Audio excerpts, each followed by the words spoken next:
Osteoporosis అంటే ఎముకలు పలచబడటం. ఎముకలు పలచబడటం అంటే కాల్షియం లోపించి మనకి కాల్షియం డిపాజిషన్ మనకి బోన్ మ్యాట్రిక్స్లో లేకపోవటం అన్నమాట. తర్వాత బోన్ మ్యాట్రిక్స్ అంటే ఏంటంటే ఒక జల్లెడలాగా ఉంటుంది. ఆ ప్రోటీన్ మ్యాట్రిక్స్ కూడా డెఫిషియన్సీ ఉంటే ఆస్టియోపోరోసిస్ వస్తుందన్నమాట. మనకి రుమటాయిడ్ ఆర్థరైటిస్ అని ఒక డిసీజ్ ఉంటుంది, అంటే కీళ్ళవాతము అంటారనమాట.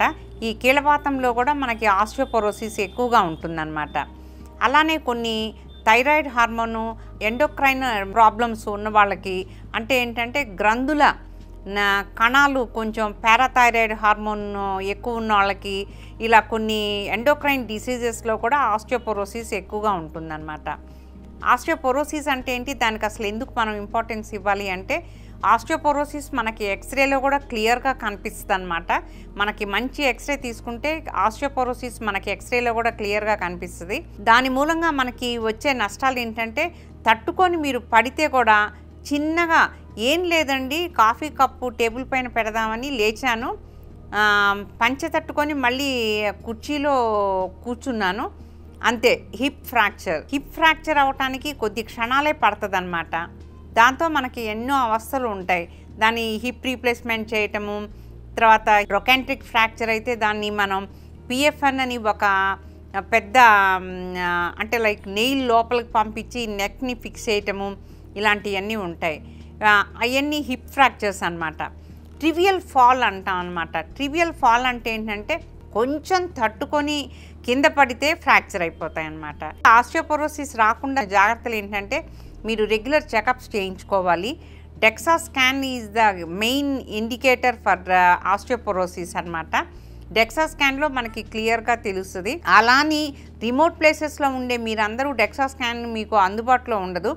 మీరు ఎవరికైతే కాల్షియం లోపించి ఎముకలు నొప్పులు ఉండి తర్వాత చిన్న చిన్న ఫ్రాక్చర్స్ అవుతుంటాయో వాళ్ళు హయ్యర్ సెంటర్కి వచ్చి డెక్సా స్కాన్లు ఇలాంటివి చేయించుకోవాలన్నమాట.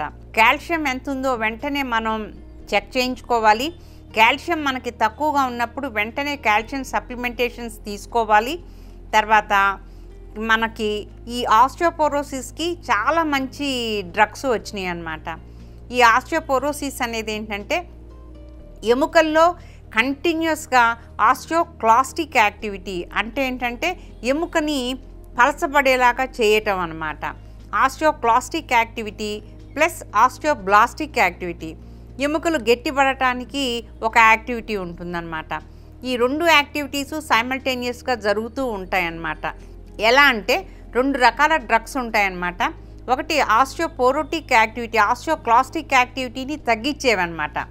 అంటే ఏంటంటే ఎముకల టర్న్ ఓవర్ని తగ్గించే యాక్టివిటీని ఆ మందులు ఎలెంటనేట్ అని, జొలెంటనిక్ యాసిడ్ అని ఇవన్నీ ఉంటాయన్నమాట. అవి సప్లిమెంట్ చేస్తాము. ఇంకోటి ఏంటంటే ఆస్టియోబ్లాస్టిక్ యాక్టివిటీని ఇంప్రూవ్ చేయడానికి అనమాట. అంటే ఏంటంటే ఎముకల్లో గట్టిపడటానికి యాక్టివిటీని ఇంప్రూవ్ చేయటం అనమాట.